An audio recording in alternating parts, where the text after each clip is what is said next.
Assalamualaikum warahmatullahi wabarakatuh. Perkenalkan, nama saya Novia Aldina dari kelompok 5. Di sini kami akan mempresentasikan tentang just in time dan black plus costing. Definisi just in time yaitu konsep just in time itu tentang memproduksi apa yang dibutuhkan saat dibutuhkan dalam jumlah yang tepat. Kemudian tujuan just in time meminimalkan persediaan, memaksimalkan efisiensi, dan mengurangi pemborosan. Kelebihan sistem just in time yaitu ada 3. Yang pertama, persediaan rendah, yang dimana menghemat biaya, penyimpanan, dan ruang. Kemudian yang kedua, modal kerja rendah, yaitu bahan baku diperoleh sesuai dengan kebutuhan. Kemudian yang ketiga, kualitas tinggi, yang dimana penekanan pada kualitas bahan baku dari pemasok.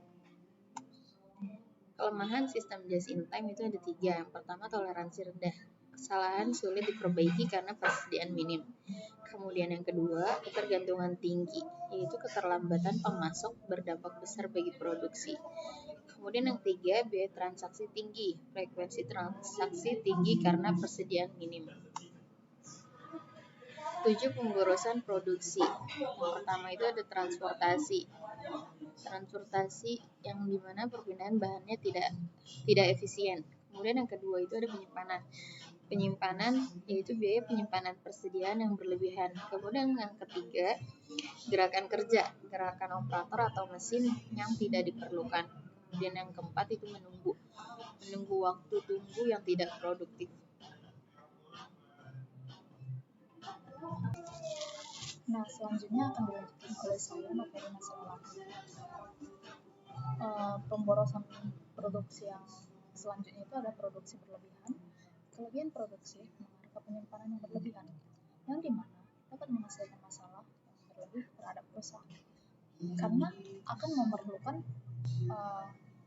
gudang yang baru, dan itu akan membutuhkan biaya atau cost untuk gudang penyimpanan. Selanjutnya ada proses yang berlebihan, dan teknik atau cara yang tidak akurat, peralatan yang tidak sesuai, toleransi yang terlalu dibuat-buat, tentunya membutuhkan biaya yang tidak sedikit. Karena jika terjadi ada kesalahan teknik atau peralatan yang tidak sesuai, akan menambah cost baru untuk memproduksi ulang atau melakukan eliminasi. Selanjutnya itu ada cacat. Kecacatan kualitas menyebabkan pembengkakan biaya yang jauh lebih besar dari yang diharapkan. Setiap barang yang rusak memerlukan pengerjaan atau penggantian barang.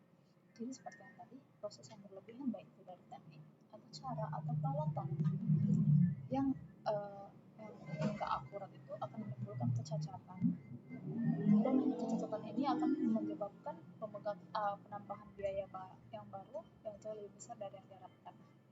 Jadi setiap barang yang rusak itu akan diganti ulang atau diproduksi ulang.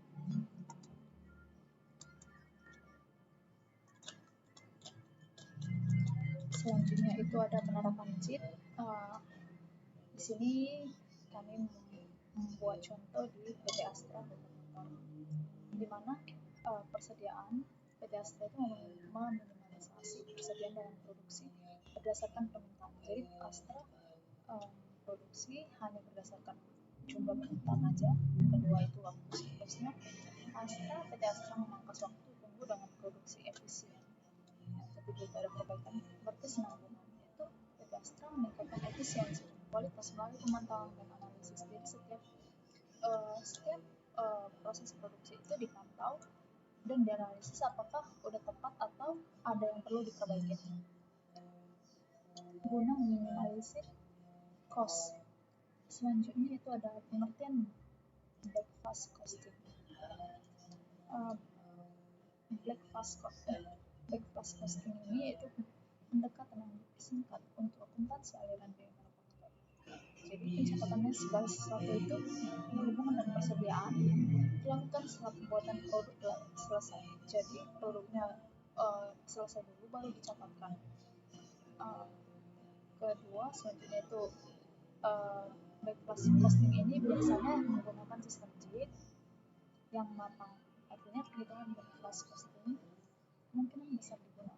dan semua langkah akan memberikan hasil yang hampir sama karena hanya sedikit unit yang ada di dalam setiap blok. Jadi karena JIT itu dia hanya produksi ketika ada permintaan, maka backflash itu juga akan digunakan pada sistem JIT. Selanjutnya ada tujuan dari backflash costing ini mengurangi jumlah kejadian yang dihukum mencatat. Jadi backflash costing ini gunanya itu mengurangi jumlah yang di pencatatan. Intinya kan JIT backflash itu menggunakan konsep sistem JIT. Sementara JIT itu dia memproduksi sesuai jumlah permintaan. Nah, backflash itu akan mencatatkan sejumlah permintaan. Selanjutnya ada karakteristik backflash costing. Yang pertama itu bahan baku. Backflash costing itu bahan baku pada backflash costing itu dicatat di debit pada akun RIP atau raw and in process. Jadi bahan baku dan dalam proses. Yang kedua ada tenaga kerja langsung. Pada backflash costing itu tenaga kerja langsung atau TKL dicatat di debit akun harga pokok penjualan. Yang ketiga itu ada biaya bahan baku. Pada backflash costing biaya bahan baku dicatat dari raw and in process dan jadi di backflash costing itu biaya bahan baku itu dicatatnya itu dari bahan baku dan bahan baku barang dalam proses hingga barang jadi. Selanjutnya ada penyesuaian biaya konversi. Pada backflash costing itu ada penyesuaian biaya konversi yang diperlukan untuk memastikan akurasi biaya apakah sudah tepat atau belum. Selanjutnya ada tahapan trigger points, di mana ada 3 tahapan. Yang pertama ada 3 trigger points. Yang pertama itu pencatatan jurnal, pembelian material, terus penyelesaian finish good, dan penjualan produk jadi. Nah, yang kedua ada 2 trigger points, di mana ada pencatatan jurnal, pembelian material, dan penjualan produk jadi. Nah, yang ketiga itu ada 2 trigger points, di mana pencatatan penyelesaian finish good dan penjualan produk jadi. Nah, selanjutnya ada kondisi untuk penggunaan backflash costing, di mana perusahaan menggunakan backflash costing jika terdapat kondisi tertentu seperti perusahaan menerapkan sistem just in time, manajemen ingin sistem akuntansi yang sederhana, terus ada sistem setiap produk ditentukan biaya standarnya, dan yang terakhir metode ini menghasilkan penentuan harga pokok produk yang kira-kira menghasilkan informasi keuangan yang sama dengan penelusuran secara berurutan. Nah, ini merupakan contoh-contoh backflash costing. Bisa dilihat di sini, teman-teman. Nah, ini juga ada contoh-contohnya. Nah, selanjutnya adalah terima kasih karena sudah menyaksikan dan melihat kita presentasi.